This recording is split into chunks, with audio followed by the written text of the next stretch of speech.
hi.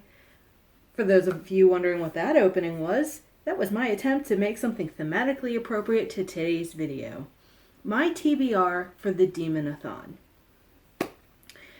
This is a readathon I found actually not long after it had ended last year, so I never actually got to do it, and when I saw that they were doing it again, I had to hop on it. It's complicated, but basically new people joining the readathon are attempting to summon demons and save other summoners. I will link everything down below. It's actually got a really interesting premise that I'm really looking forward to being part of. I thought I'd go through my TBR for this. It's going to be in two parts. The first, I'm going to go through all of the books I'm reading digitally, just because I don't really have the physical book to show you. I will attempt to put in a picture of the cover or some information somewhere in here, somewhere, just so you have an idea. But I'll go through those, and then I will go through the books I'm reading physically, or the books I'm reading that I have. The prompts are out of order because of the way I'm doing this, but I doubt it actually matters that you read them in order. I don't remember seeing anything that said they had to be in order. The first book I'm reading digitally is for the prompt, read a book set in winter or the snow. For that, I am reading Princess Claus and the Great Escape by J.L. Gillum. I actually had to look through the backlog of books on my Kindle because I was like, I don't know that I actually have any books set in winter that I haven't read. As it turns out, that one was there. I had to definitely double check that it was a winter book. You would think it was, considering it's Princess Claus, but no, I had to double check. It did, in fact, fit the prompt. I will be honest, most of the digital books that I have that I'm reading, I don't actually remember what they're about. So I can't even be like, oh, I think this... I assume I picked a book that I thought I was going to like, but we all know what assumptions do. The next book that I'm reading is for the prompt, read a book about strangers meeting. I actually had to call in a second opinion on this one. Because a lot of... my assumption is that most books, unless you're dealing with family or something like that, involve strangers meeting. Now, if the point is that the primary focus is that they have met, I thought, well, doesn't romance kind of fall under that? After all, the book is basically they meet, they fall in love, blah, blah, blah. Whatever challenges. So I actually asked someone else whether that made sense and that fit. So I'll ask you guys too if you think that's bending the rule a bit too much or if that actually works. So I picked Highland Deception by Megan Connors. Sorry, apparently I can't read my own writing sometimes. It's a Highlander romance-y sort of book. For some reason, I'm like, give me Highlanders in my romance. Give me Highlanders time traveling in my romance and I'll read it whether it's good or not. Or give me like mythology romance. The next book I'm reading digitally is Read a Book by a Black Author. I'm going to be perfectly honest, I've never looked up any of the authors that I'm reading. I just am like, hey, does this book sound interesting? Cool, grab it. I had no idea how little diversity of authors, if that's how you want to word it. I don't... Correct me on how you would word that because I'm not entirely sure. But how little diversity there was in the authors I was reading. I'm going to be reading Of Cinder and Bone by Kyoko M. I will double check and put down here if her full name is actually on her page or if that is the name she goes by writing. I do know that it is a fantasy book. It looks really interesting based on the cover. So I have hopes. So those are the books I'm reading digitally. So for the books I'm reading physically, we're going to start with the prompt, read a book with a dark colored cover. Kind of everything I own is like that, unless you don't consider like dark red as a dark color. It kind of depends. But I went with The Pirate Planet by James Goss. I mean, yes, there are a lot of bright colors on it, but the overall background is very dark, and yes, it's a Doctor Who book. I have been, I don't know if looking for an Sorry, there was a spider on my book. And for anyone who'd like to know, spiders, like, I can deal with them now, but they have been the bane of my existence my entire life. Also, I'm slightly allergic to them. Basically, been looking for an excuse to read this, although I don't really need an excuse. So, the thing is, it says Douglas Adams on there because this is a novelization of some of the first scripts written by Douglas Adams for Doctor Who. Now, the thing you got to understand about Douglas Adams, if you don't know who he is he writes some weird stuff. Weird enough that I'm willing to bet that the people in charge of Doctor Who looked at it and went, this is weird even for us. So I'm actually really interested in see what he does with the scripts that Douglas Adams wrote. Fun fact, this is actually a book I got from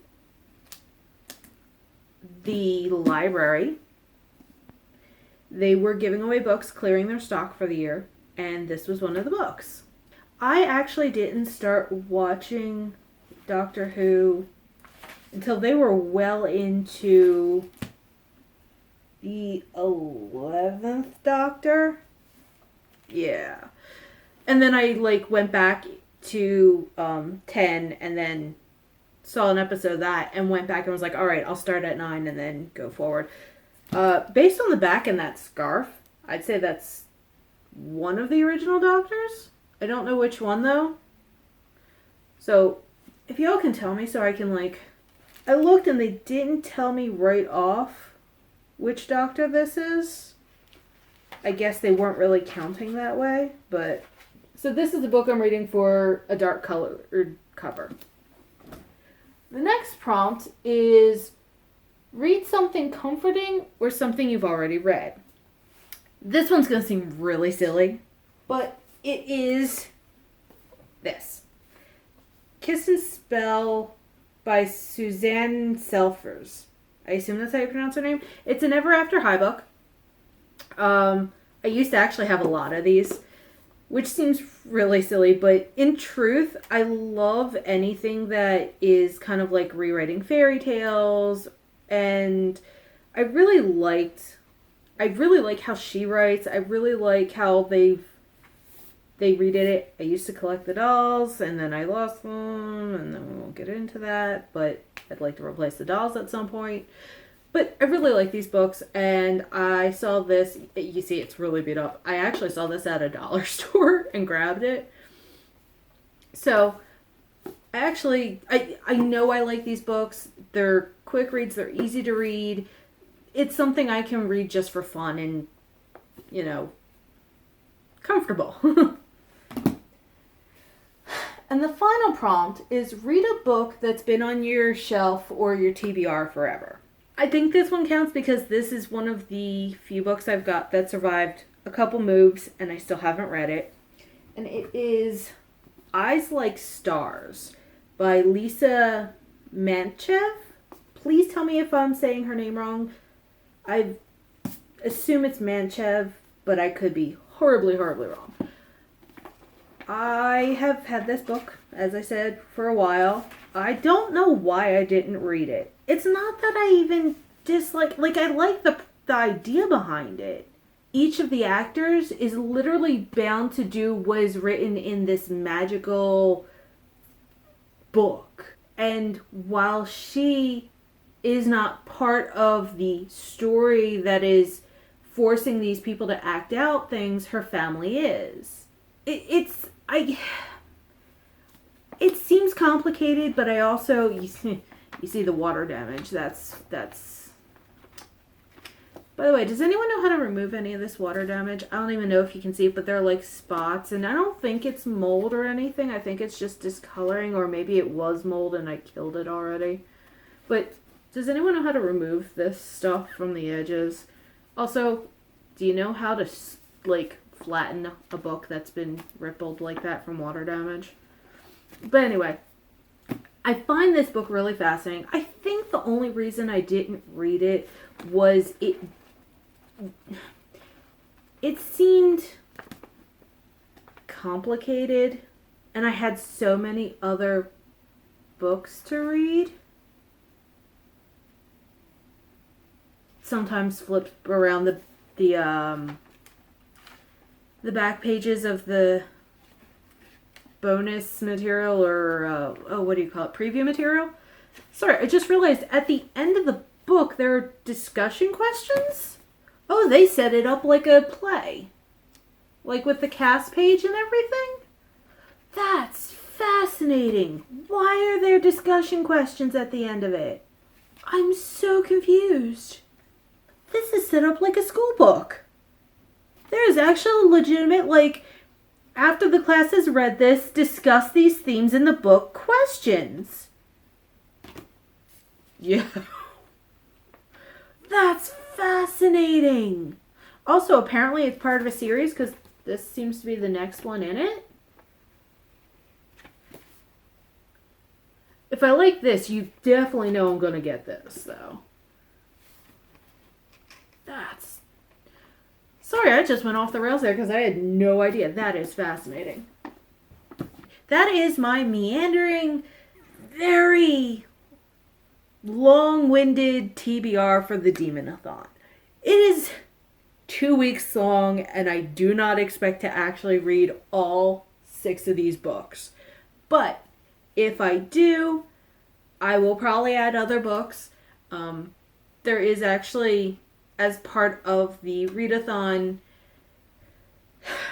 if you earn the most points and you sign up to do the challenge, which is reading at least all 6 books of the thing, you can actually win a prize. There's a lot of stuff going on with the Demon-a-thon. While the website is open and you can get all your prompts by going through the maze after having signed the ledger, the actual reading does not start until the 14th.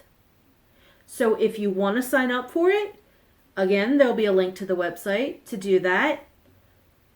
Please join. It seems like a lot of fun. I'm looking forward to it. And let me know if you've read any of these books.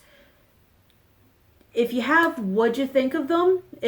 Is there anything I should be aware of going into any of them?